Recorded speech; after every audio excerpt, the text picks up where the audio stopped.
So this one is a Logitech PTZ Pro.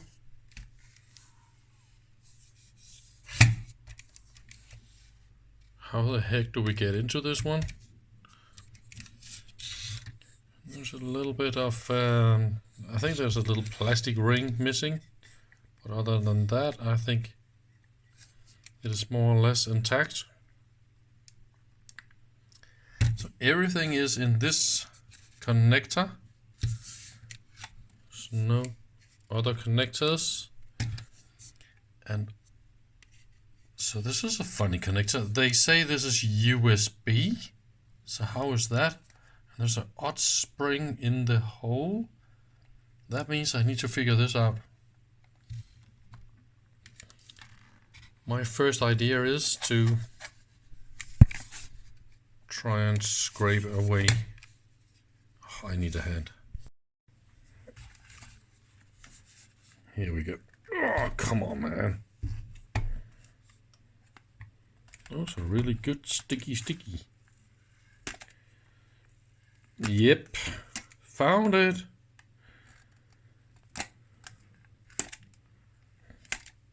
See, there's a screw. This is just a normal trick, guys. If you want to get access to stuff, take away the rubber feet and you will find the secret screws.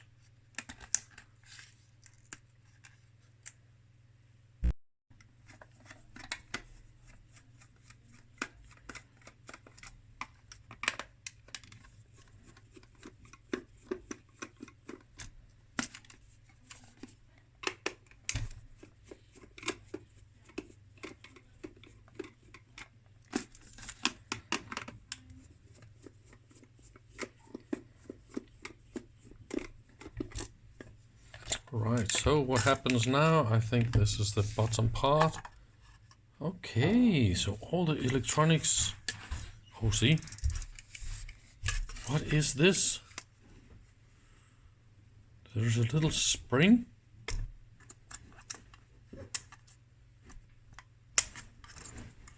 I don't understand what that is. Okay, so this is the PCB with everything. Okay, I see a, what is that? So is this really the motor that tiny? But okay, it's geared. And there's a little position sensor. And this is just the weirdest USB connector ever. But what I can see is, I can see the two data lines. And then what else can you have here? It can only be 5 volt, right? So what I do is, I connect a USB cable here and see if it powers up.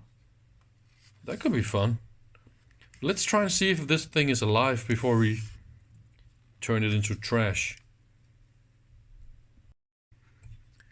See, here on the back side of the camera unit, I found 3 screws and removed the back cover.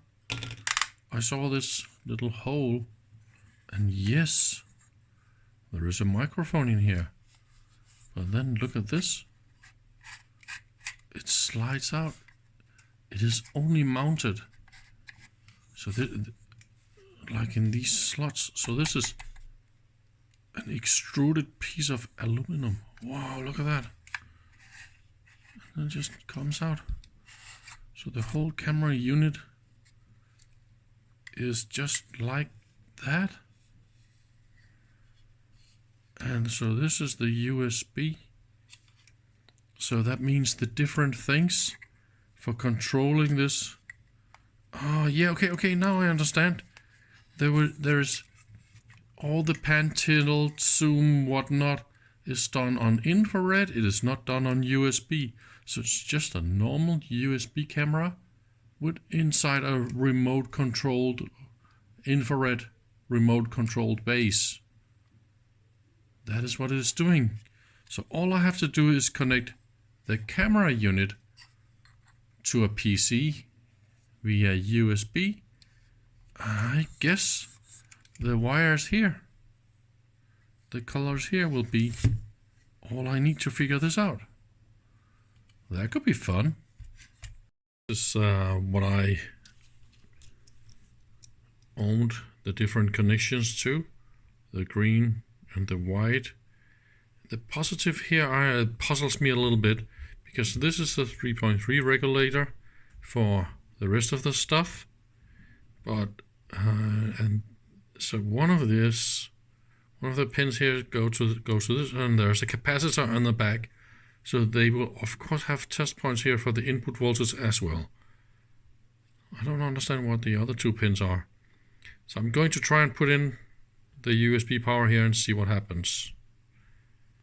Do I feel lucky? I don't know. Okay, we actually got great news. So, with the connections as shown here, green, white and red, I took the black one and the shield together here on this one, and yeah, the camera actually boots up, the motors drives, and there is picture and audio. The microphone is really bad. I think it has something to do with the way that it is connected here in the metal. But the camera work, the picture quality is alright. Not the best that I have seen. Actually a little bit less compared to the other webcam I got, so I don't know if I'm going to keep this. It is more wide angle, so that is something I like. Maybe I'll just take out the camera module and use it for some webcam stuff. The autophoto focus is quite alright. So I think I don't want to use this. The picture is also upside down, so this was supposed to be mounted on the top. I don't really like the mechanics here, so anyway, let's see how we get into the motors and how all this is working. I see a gearbox down here for the motor, and this is the sensor. I think we should just try and get in here somehow. Okay, I think I can see how this is supposed to be done. There's some sort of a protective cover here, so to get access to all the screws. Yep, the screws, they come from the outside. We need to break this, or somehow unconnect it. Oh, I can also see some screws down here. So to access those, how do you do that? Let's try and unscrew everything here, and then we will continue.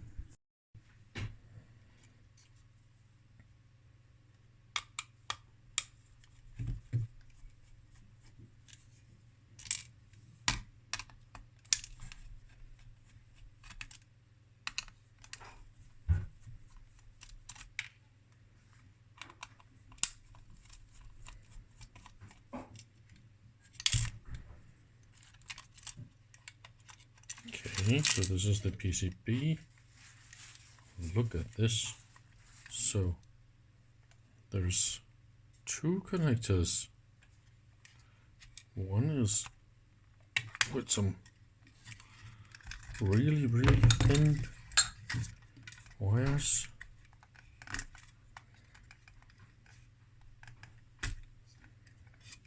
Okay, so we need to desolder.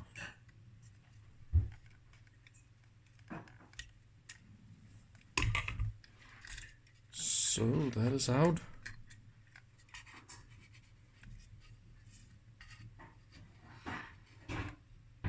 Looks like there's a little switch mode converter here. Or maybe this is just the motor controller. We're using a coil of some sort. That's a little bit odd. Okay, so the PCB is out. Then it is really weird with this big diameter of the mechanical position sensor. Why would you do it like that?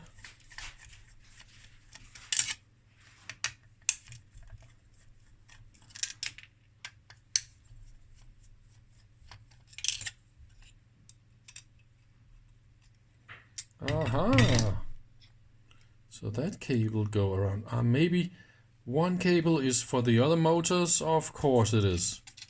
Yeah, there's one more motor, right? There's another motor up here. So that means one of the... This has gotta be... This gotta be the USB. So all you have to do is push the cable. Yes. Correct. And again. So far so good, right? So it gotta be those screws down there.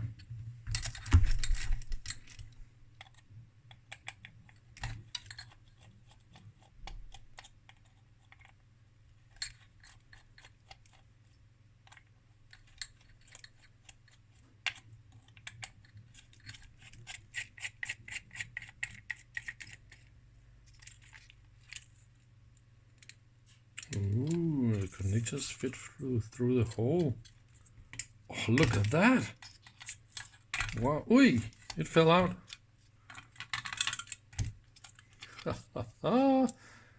Look at that tiny little motor.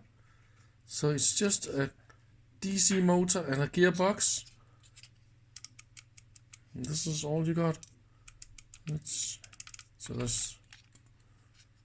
Wow. All it does, it turns until it sees this little marker for the optical sensor, and then from that it's only DC. There's no way it would know where it is. How can that be accurate if you move a little bit back and forward? Well, maybe it doesn't need to be that accurate, really, because if you don't see what you want to see, you just move a little bit more until you see what you want to see. So it really doesn't matter, does it? So now the cable is through the hole, and then so there isn't any. Oh, this is a ball bearing. This is a big, really nice ball bearing. So this is how it gets its good feeling from.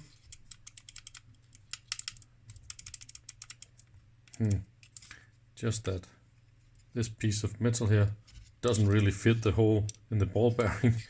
Look at this.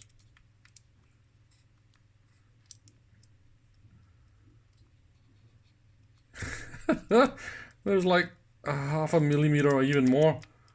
Yeah, maybe it's actually close to a millimeter. This slip slap here in the ball bearing. I am not impressed. And this thing is expensive. Why didn't they do this the proper way? I don't know. Look how flimsy and how thin and crappy this is. Why is it that bad? But the ball bearing is really nice. That I'm gonna keep. Great. So we're in here. Now we can get access to the two screws. That was the secret trick. So that was good. We didn't try and break something. Just open stuff the right way and you will get proper access.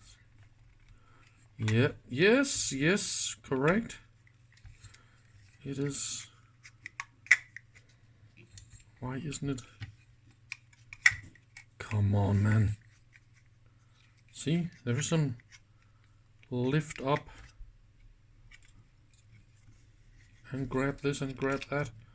But it is really grabbing me here. Come on, man. Maybe it's under these screws for some reason.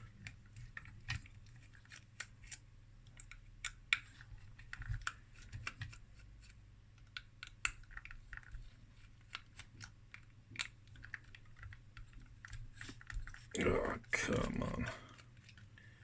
So this... Yeah, you see? Use your brain and not your muscles. Ha ha! There was a screw hidden here. So this is the correct way. No need to break anything if you do it right. I'm guessing. So the hole is getting smaller and smaller. And the connector still go through.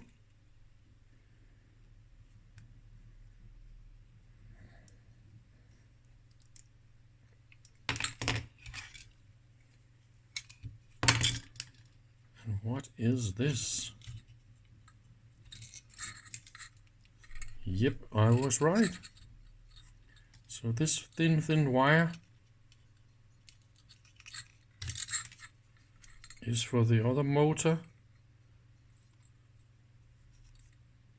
So there's no sensor. This is I also saw this when I was playing with the camera, so it's just move it all the way until it gets stuck and then it goes back. So this is how it works. How the hell? But it looks like there is a sensor, but why would it go all the way and just go stuck for a long time until... So maybe this is the problem. Maybe this sensor is not working. Maybe this is why they threw it out. Or maybe the software is just bad. You never know with stuff like this. But, and here there's also a nice ball bearing and the same gearbox. This is exactly the same mechanics. You see? Exactly the same motor and exactly the same gearbox. This is a good way to save money. Only invent stuff like this one time. So yeah, I think that was it. Yeah, I was right. See? Position sensor. And this is the gap that it sees.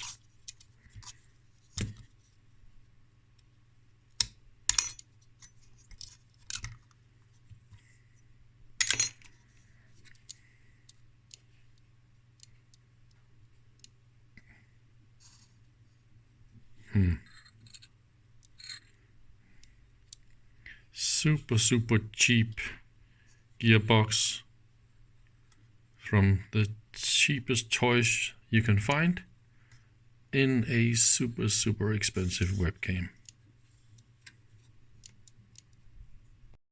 See, up in the camera part here, I found 2 ball bearings. And this is, of course, with 2 ball bearings, you get the side stability a lot better. So this is how they made it. They also made another little detail here. See? When this is made like this, that means when you press the ball bearing on, it is possible for the plastic to give after, or to give a little bit of room, so it could actually be made to be press fit a little bit. So this is how it works. So 2 of them like that, and then the back side of this part fits quite well here,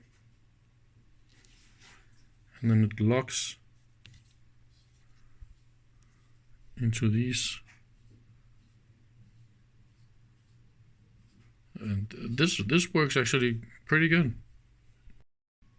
So in case you need to replace a gearbox,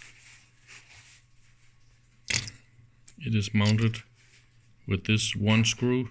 Don't take these two out because that's for the gearbox itself. But note this and that little springy tab you need to pull back, and then you can take out the entire gearbox. Also, I found out those are of course the same, but look, the ball bearings are not the same. See, the hole is different. So how does that work? See, that works. Look how well it fits. But then you can use the bigger one as well, but then it goes a little bit further down. So that is a way to use the same part again. Pretty smart.